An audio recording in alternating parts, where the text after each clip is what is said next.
Hello everyone. Last lecture में अपन ने बात की थी प्रोकैरियोटिक सेल की। अब अपन बात करेंगे यूकैरियोटिक सेल के बारे में। यूकैरियोटिक सेल्स के बारे में बात करेंगे आज। तो अगर आपको ऐसे ही एनसीईआरटी बेस अलग अलग चैप्टर्स के नोट्स चाहिए तो आप नीचे दिए गए डिस्क्रिप्शन में से बायोलॉजी पाठशाला के टेलीग्राम चैनल्स के लिंक से एनसीईआरटी बेस नोट्स डाउनलोड कर सकते हैं। तो आगे बात करते हैं यूकैरियोटिक सेल्स के बारे में। यूकैरियोटिक सेल्स में अपन किस किस को इंक्लूड करते हैं? Protista, fungi, plants and animals, इनको अपन यूकैरियोटिक सेल्स में इंक्लूड करते हैं। यूकैरियोटिक सेल्स की खास बात क्या होती है? इसमें कंपार्टमेंटलाइजेशन हो जाता है, यानी एक सेल होगी ये सेल और इसमें छोटे छोटे कंपार्टमेंट्स बन जाएंगे, यानी हर एक काम का अलग अलग एरिया हो जाएगा। जैसे एग्जांपल के तौर पे अपने जो घर होते हैं उसमें बेडरूम अलग होता है, हॉल अलग होता है, किचन अलग होता है, ये सारे के अलग अलग कंपार्टमेंट होते हैं ना। उसी तरह सेल में भी अलग अलग काम के लिए अलग अलग कंपार्टमेंट बन जाते हैं यूकैरियोटिक सेल्स के अंदर। ठीक है, तो अपन बात करते हैं यूकैरियोटिक सेल्स के अलग अलग स्ट्रक्चर्स के। तो सबसे पहला आता है सेल वॉल। सेल वॉल क्या होता है? एक नॉन लिविंग रिजिड स्ट्रक्चर है, एक नॉन लिविंग रिजिड स्ट्रक्चर है जो कि सबसे आउटर मोस्ट साइड में प्रेजेंट होता है सेल के। ठीक है, अब ये किस में होता है किस में नहीं होता है? तो ये मोनेरा में होता है। जब अपन 5 किंगडम क्लासिफिकेशन पढ़ेंगे तो वहाँ बताऊंगा मैं, लेकिन अभी आप थोड़ा सा देख लीजिए। मोनेरा जो होता है उसके अंदर होता है, प्रोटिस्टा के अंदर कुछ में होता है, कुछ में नहीं होता है। मोनेरा, प्रोटिस्टा और फंजाई के अंदर होता है, एनिमल के अंदर नहीं होता है और प्लांट के अंदर होता है। ठीक है, तो अब ये किसकी बनी होती है अलग अलग के अंदर? तो जो प्रोटिस्टा होंगे उसके अंदर सेलुलोज की बनी होगी, अगर होगी तो। ठीक है, होगी तो सर मोनेरा के अंदर, तो मोनेरा के अंदर जनरली क्या होते हैं? बैक्टीरिया होते हैं। ठीक है, तो उसके अंदर मेनली प्रोटीन की बनी हुई होती है। सेल वॉल जो होती है वो प्रोटीन की बनी हुई होती है। इसका कारण क्या है? क्योंकि प्रोटीन जो है वो उनको स्टेबिलिटी ज़्यादा देता है, क्योंकि बैक्टीरिया जनरली हार्श कंडीशन में पाए जाते हैं।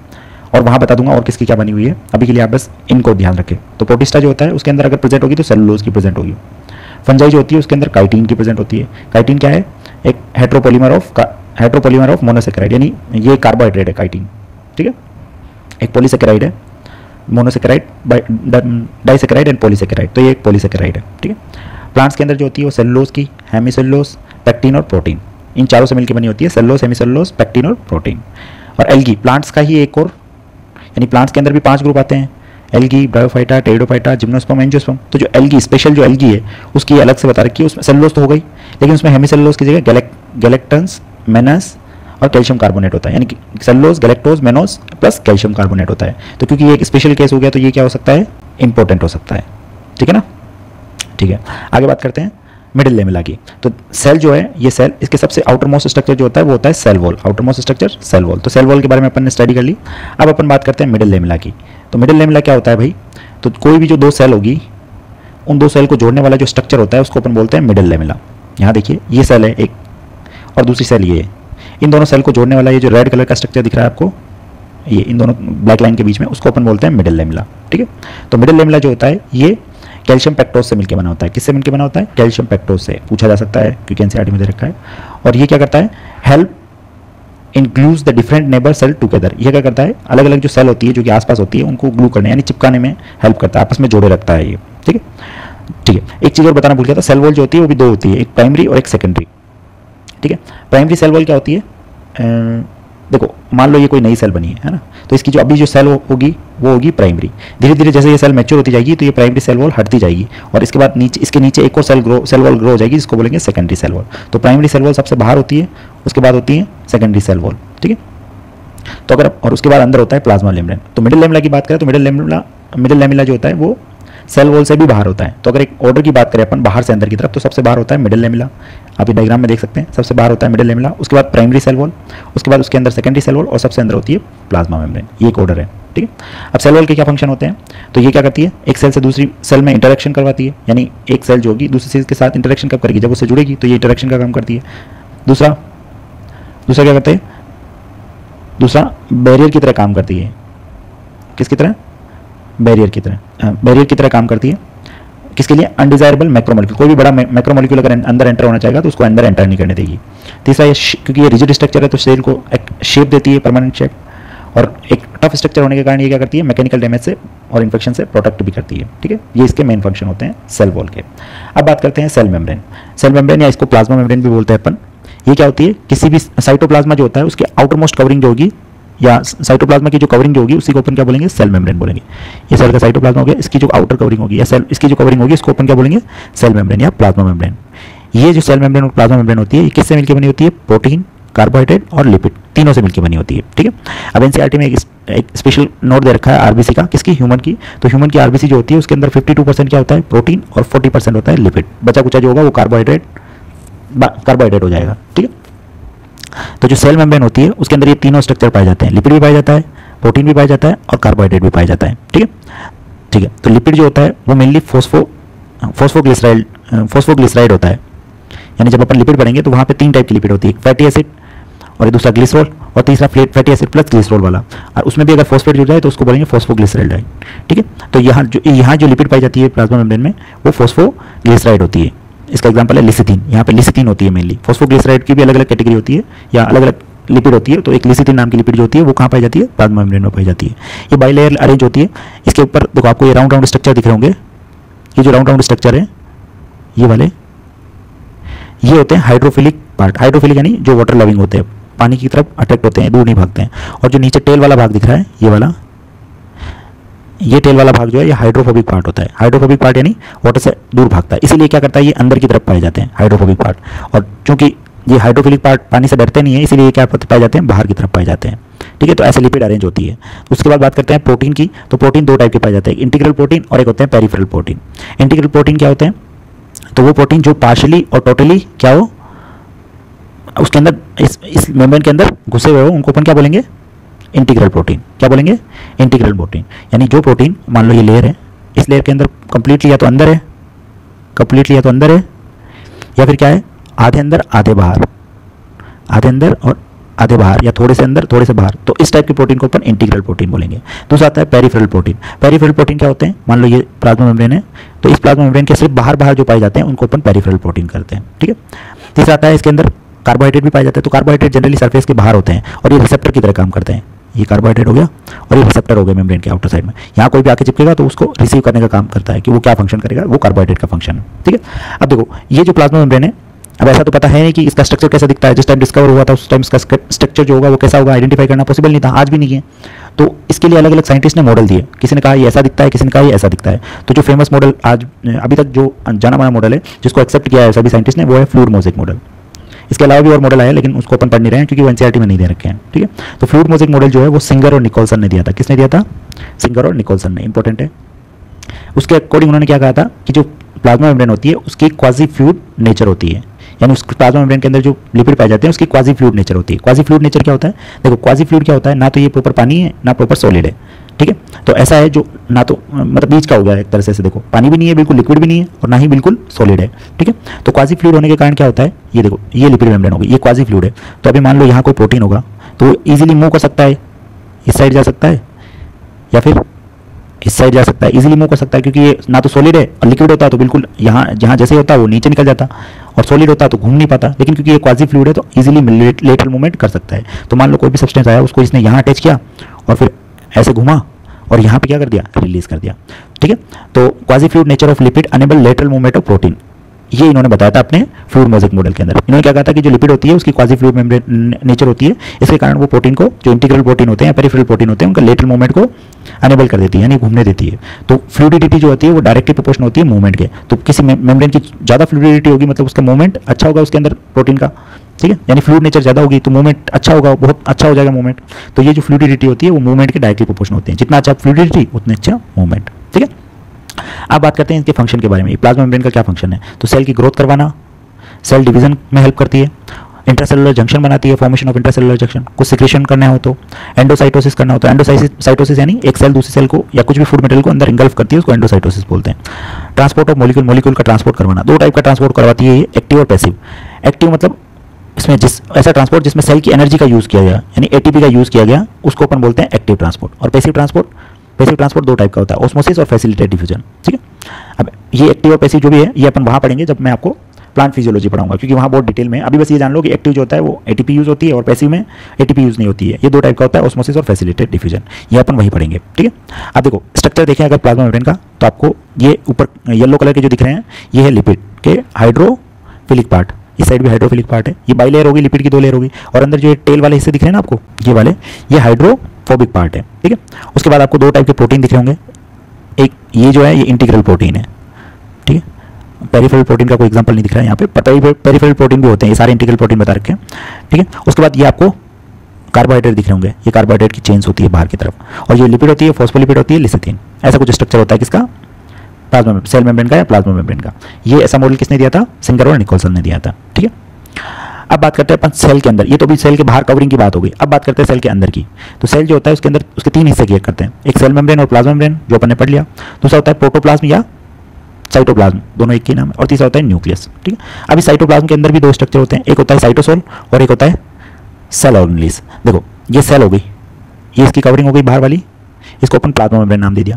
अब इसके अंदर जो होता है ये न्यूक्लियस हो गया। अब बाकी जो खाली जगह बची है ना, इस खाली जगह, ये जो खाली जगह बची है, इस खाली जगह, ये जो खाली जगह बची है, इसको अपन साइटोप्लाज्म या प्रोटोप्लाज्म बोल रहे हैं। अब इस खाली जगह के अंदर भी बहुत सारे सेल ऑर्गेनेलिस आ जाते हैं, सेल ऑर्गेनेलिस आ गए। उसके अलावा भी जो बाकी खाली जगह बची है जिसके अंदर लिक्विड भरा है, उसको अपन क्या बोलते हैं, साइटोसोल बोलते हैं। और इसके अंदर जो सेल ऑर्गेनेलिस है वो दो टाइप के हो जाते हैं। फिर कौन से, एक तो ऐसे जिसके ऊपर कोई कवरिंग ही नहीं हो, मेम्ब्रेन लेस स्ट्रक्चर हो, और दूसरा मेम्ब्रेन बाउंड स्ट्रक्चर हो। तो मेम्ब्रेन लेस स्ट्रक्चर में क्या क्या आता है, इंपॉर्टेंट है, ये नीट के लिहाज से ये पूछा जा सकता है, इंपॉर्टेंट है, ठीक है। सबसे पहले आता है राइबोसोम, फिर आता है सेंट्रियोल, फिर आता है बेसल बॉडी, फिर आता है माइक्रोट्यूब्यूल और माइक्रोफिलामेंट। ये सारे के सारे क्या हैं, मेम्ब्रेन लेस स्ट्रक्चर है, ठीक है। दूसरा मेम्ब्रेन बाउंड स्ट्रक्चर कौन सा हो गया फिर, तो मेम्ब्रेन बाउंड स्ट्रक्चर में single membrane bound cell organelles और दूसरा आता है double membrane bound cell organelles. तो सिंगल मेम्ब्रेन में क्या क्या आता है, endoplasmic reticulum, Golgi bodies, lysosome, vacuole और पैरोक्सिसोम्स, ये आते हैं सिंगल बॉडी या single membrane bound cell organelles, यानी एक ही मेम्ब्रेन होगी, ठीक है। अगर मान लो एक और मेम्ब्रेन प्रेजेंट हो, ऐसे दो कवरिंग हो, तो वो आ जाएंगे double membrane bound cell organelles. पहला आता है माइटोकॉन्ड्रिया और दूसरा आता है प्लास्टिड, या इसको अपन क्लोरोप्लास्ट भी बोलते हैं, लेकिन मेनली इसको प्लास्टिड बोलना सही रहेगा, ठीक है। उसके अलावा एक और डबल मेम्ब्रेन स्ट्रक्चर होता है जो मैंने ऊपर बताया, न्यूक्लियस, ठीक है। तो कई बार नीट में पूछ लेता है कि कौन सा जो है वो डबल मेम्ब्रेन स्ट्रक्चर है और कौन सा सिंगल मेम्ब्रेन या कौन सा मेम्ब्रेन लेस स्ट्रक्चर है। तो याद हो जाएगा ना, अपन को यह याद करना है कि कौन सा मेम्ब्रेन लेस है और कौन सा डबल मेम्ब्रेन है। सिंगल मेम्ब्रेन वाले अपने आप जो रिमेनिंग के सारे बचे हैं वो सिंगल मेम्ब्रेन में आ जाएंगे, ठीक है। तो डबल मेम्ब्रेन में तीन स्ट्रक्चर कौन कौन से, माइटोकॉन्ड्रिया, क्लोरोप्लास्ट या प्लास्टिड और न्यूक्लियस, और मेम्ब्रेन लेस में ribosome, centriole, basal body, microtubule और माइक्रोफिलामेंट, ठीक है। अब अपन वन बाय वन इनकी स्टडी करेंगे डिटेल में। तो सबसे पहले बात करते हैं सिंगल मेम्ब्रेन सेल ऑर्गेनेलिस की। हाँ, अब आती है नई हेडिंग, एंडो मेम्ब्रेन सिस्टम। अब देखो ये जो सिंगल मेम्ब्रेन स्ट्रक्चर है या मेम्ब्रेन लेस स्ट्रक्चर है, ये आपस में सेल ऑर्गेनेलिस जो होते हैं ये आपस में मिला के क्या बनाते हैं, एंडो मेम्ब्रेन सिस्टम बनाते हैं। एंडो मेम्ब्रेन सिस्टम के अंदर चार ऑर्गेनेलिस को इंक्लूड किया गया है। पहला आता है एंडोप्लाज्मिक रेटिकुलम, दूसरा होता है गोल्जी कॉम्प्लेक्स, तीसरा होता है लाइसोसोम और चौथा होता है वैक्यूल। इन चारों को किसके अंदर इंक्लूड किया गया, एंडो मेम्ब्रेन सिस्टम के अंदर इंक्लूड किया गया है। बाकी को क्यों नहीं किया गया, क्योंकि उनके जो फंक्शन होते हैं वो एक दूसरे से कनेक्टेड नहीं होते हैं। लेकिन जो एंडो मेम्ब्रेन सिस्टम, ये चारों endoplasmic reticulum, Golgi complex, lysosome और वैक्यूल, इनके फंक्शन आपस में कोऑर्डिनेटेड या कनेक्टेड होते हैं, तो इनको अपन क्या बोलते हैं, एंडो मेम्ब्रेन सिस्टम, ठीक है। अब इन एंडो मेम्ब्रेन सिस्टम के चारों सेल ऑर्गेनेलिस के बारे में डिटेल स्टडी करेंगे। सबसे पहले बात करते हैं एंडोप्लाज्मिक रेटिकुलम। तो एंडोप्लाज्मिक रेटिकुलम क्या होता है, नेटवर्क और रेटिकुलम ऑफ टिनी ट्यूबुलर स्ट्रक्चर, ऐसे ट्यूब जैसे स्ट्रक्चर जो होते हैं उनका बहुत बड़ा नेटवर्क पाया जाता है, यानी बहुत बड़ा जाल होता है, उसी को अपन क्या बोलते हैं, एंडोप्लाज्मिक रेटिकुलम बोलते हैं। ये जो एंडोप्लाज्मिक रेटिकुलम होते हैं इनके अंदर दो टाइप का स्पेस पाया जाता है। यहाँ देखिए दो टाइप का स्पेस पाया जाता है, कौन कौन सा, एक होता है ल्यूमिनल और एक होता है एक्स्ट्रा ल्यूमिनल, ठीक है। तो ल्यूमिनल क्या होगा, देखो ये जो कवरिंग है इसके अंदर ये जो स्पेस दिख रहा है ना, ये वाला, क्योंकि ये पूरा कवरिंग के अंदर आ रहा है, इस कवरिंग के अंदर आ रहा है, तो ये ल्यूमिनल हो गया। और इस कवरिंग के बाहर जो भी साइटोप्लाज्मा होगा उसको अपन क्या बोलेंगे, एक्स्ट्रा ल्यूमिनल या जैसे एग्जांपल के तो साइटोप्लाज्मा, और ये इनसाइड ईआर पाया जाता है, ठीक। अब जो एंडोप्लाज्मिक रेटिकुलम होते हैं वो दो टाइप के होते हैं, कौन कौन से, एक होता है रफ एंडोप्लाज्मिक रेटिकुलम और दूसरा होता है स्मूथ एंडोप्लाज्मिक रेटिकुलम। रफ यानी उसकी सरफेस रफ होगी, ठीक है, तभी तो रफ एंडोप्लाज्मिक रेटिकुलम बोले, और स्मूथ यानी उसकी सरफेस जो होगी स्मूथ होगी। अब इसकी सरफेस रफ क्यों है भाई, तो कुछ न कुछ प्रेजेंट होगा, ठीक है। तो जो रफ एंडोप्लाज्मिक रेटिकुलम होता है उसकी सरफेस पे राइबोसोम प्रेजेंट होते हैं, जैसे ये देखिए ये रफ एंडोप्लाज्मिक रेटिकुलम है, ठीक है। और जो स्मूथ एंडोप्लाज्मिक रेटिकुलम होता है, स्मूथ एंडोप्लाज्मिक रेटिकुलम, उसकी सरफेस पे कुछ भी नहीं होता है, ठीक है। तो रफ एंडोप्लाज्मिक रेटिकुलम क्या होता है, इसकी सरफेस पे राइबोसोम प्रेजेंट होता है, और जो स्मूथ एंडोप्लाज्मिक रेटिकुलम होता है उसके राइबोसोम एब्सेंट होता है, एब्सेंट, ठीक है। अब ये रफ एंडोप्लाज्मिक रेटिकुलम जो होते हैं ये मेनली कहाँ पाए जाते हैं, जहाँ पर ज़्यादा प्रोटीन सिंथेसिस और सिक्रेशन हो रहा है। मान लो कोई सेल है वो बहुत ज़्यादा प्रोटीन का सिंथेसिस और सिक्रेशन कर रही है, तो उसके अंदर कौन सा पाए जाएंगे, रफ एंडोप्लाज्मिक रेटिकुलम ज़्यादा पाए जाएंगे। और स्मूथ एंडोप्लाज्मिक रेटिकुलम जो होता है ये लिपिड सिंथेसिस में काम आते हैं। तो मान लो कोई सेल ज़्यादा लिपिड बना रही है तो उसके अंदर क्या पाए जाएंगे, स्मूथ एंडोप्लाज्मिक रेटिकुलम पाए जाएंगे, ठीक है। हाँ, अब इनका फंक्शन क्या है भाई, तो दो तरह के काम होते हैं, एक तो प्रोटीन का सिंथेसिस करना अगर रफ एंडोप्लाज्मिक रेटिकुलम है, और स्मूथ है तो लिपिड का सिंथेसिस करना। ये इसके मेनली काम होते हैं, प्रोटीन और लिपिड को बनाना, ठीक है। अब इसने बना दिया तो अब उसके बाद इसका फंक्शन हो गया। अब इससे कनेक्टेड फंक्शन किसका होगा एंडोमेम्ब्रेन सिस्टम में, वो होगा गोल्जी एपरेटस का, ठीक है। सबसे पहले इसका नाम गोल्जी क्यों पड़ा, क्योंकि इसकी डिस्कवरी की थी कैमिलो गोल्जी ने, ठीक है। कैमिलो गोल्जी ने इसकी डिस्कवरी की थी, इसलिए इसका नाम क्या पड़ गया, गोल्जी एपरेटस। इसके अंदर क्या होते हैं, consist of many flat disc shape, बहुत सारे फ्लैट ऐसा बिल्कुल फ्लैट स्ट्रक्चर और डिस्क जैसे, डिस्क तो देखी होगी आपने, डिस्क जैसे स्ट्रक्चर पाए जाते हैं, उन स्ट्रक्चर को अपन नाम देते हैं सिस्टर्नी। क्या नाम देते हैं? सिस्टर्नी। ये इंपॉर्टेंट है, सिस्टर्नी। ऐसे बहुत सारे फ्लैट और डिस्क शेप जो स्ट्रक्चर पाए जाते हैं उनको अपन बोलते हैं सिस्टर्नी। ये जो सिस्टर्नी होती है इसके दो फेज होते हैं, या दो स्ट्रक्चर होते हैं इसके भी, इसके अंदर दो स्ट्रक्चर होते हैं। एक फेज जो होता है उसको अपन कॉन्वेक्स सिस या फॉर्मिंग फेज बोलते हैं। देखो यहाँ पे देखो, ये जो फेज दिख रहा है ना आपको, ये वाला, ये होता है कॉन्वेक्स। इसका स्ट्रक्चर देखो कॉन्वेक्स जैसा दिख रहा है, कॉन्वेक्स, सिस और फॉर्मिंग फेज बोलते हैं। आप बस कॉन्वेक्स याद रखना, सिस कॉन्वेक्स तो इसमें दिख जाएगा आपको, बस सिस और फॉर्मिंग याद रखना कॉन्वेक्स के साथ। और दूसरा जो स्ट्रक्चर होता है इसके अंदर उसको बोलते हैं कॉन्केव, ट्रांस और मैच्योरिंग फेज। ठीक है, तो ये जो सिस फेज होता है ये हमेशा क्या होता है? एंडोप्लाज्मिक रेटिकुलम से जुड़ा होता है। क्यों? क्योंकि क्या होता है, ये जो कॉन्वेक्स फेज होता है इसको अपन सिस और फॉर्मिंग फेज बोलते हैं। ये फॉर्मिंग फेज क्या होता है? जुड़ा होता है किससे? एंडोप्लाज्मिक रेटिकुलम से। अभी देखो एंडोप्लाज्मिक रेटिकुलम जो होता है उसने क्या बना दिया? प्रोटीन बना दिया। मान लो ये प्रोटीन बना दिया या फिर लिपिड बना दिया। अभी वो किसके पास आते हैं? सीधा इस फॉर्मिंग फेज के पास, क्योंकि ये कुछ बनाएगा उससे लेके, इसलिए इसका नाम फॉर्मिंग रखा गया। और ये सिस फेज भी होता है, इसका स्ट्रक्चर कॉन्वेक्स जैसा दिखता है, इसलिए इसको कॉन्वेक्स स्ट्रक्चर भी, कॉन्वेक्स फेज भी बोलते हैं। ठीक है, अब इस कॉन्वेक्स फेज के बाद आया, फिर उसके अंदर क्या होगा? उसकी पैकेजिंग होगी। अब उस प्रोटीन की या तो पैकेजिंग हो जाएगी, और मान लो उसमें कुछ मिस्टेक निकली तो उसकी मॉडिफिकेशन हो जाएगी। पैकेजिंग हो गया मटेरियल, उसकी मॉडिफिकेशन हो गया। फिर उसके बाद वो जाता है किसके पास?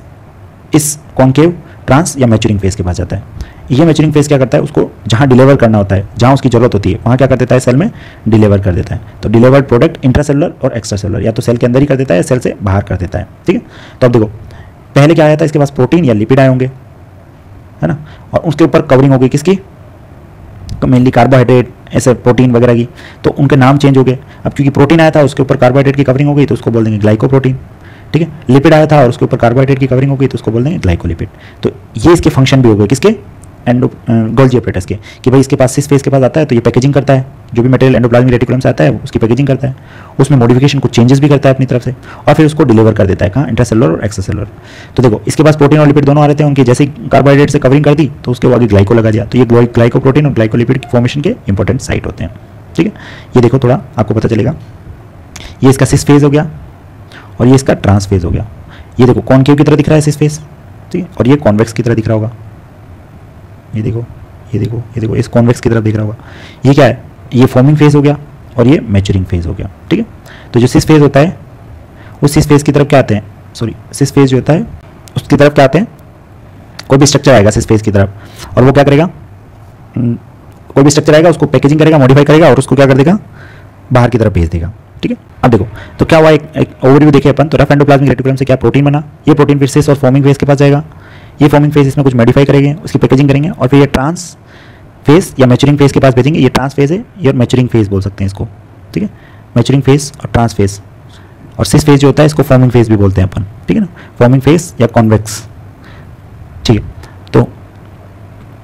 तो क्या हुआ? इसके पास आया, फिर पैकेजिंग हो गई, फिर ये ट्रांस फेज के पास आया, मैच्योरिंग फेज के पास आया, और इसने क्या कर दिया? डिलीवर कर दिया। तो ये एक ओवरव्यू हो गया। ठीक है, अब देखो ये जो प्रोटीन आया था इसके ऊपर एक मेम्ब्रेन आ गई, और मेम्ब्रेन आती है इसके ऊपर ने ग्लाइकोप्रोटीन या कुछ और नाम दे दिया ग्लाइकोलिपिड, और ये जो स्ट्रक्चर बना इसी को अपन बाद में क्या बोल देते हैं? आगे जाके लाइसोसोम बोल देते हैं। ठीक है, तो लाइसोसोम कहाँ से बन रहे हैं? गोल्जी अपरेटस से बन रहे हैं। ठीक है, इसके अंदर होता क्या क्या है भाई? इसके अंदर प्रोटीन, मेनली तो प्रोटीन स्ट्रक्चर है, तो ये मेनली हाइड्रोलाइटिक एंजाइम होते हैं। ये जो प्रोटीन जो होते हैं ये मेनली हाइड्रोलाइटिक एंजाइम होते हैं।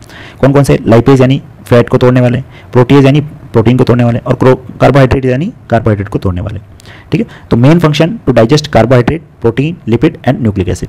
तो क्योंकि इसके अंदर हाइड्रोलाइटिक एंजाइम है तो वो क्या करता है? तोड़ता है किसको?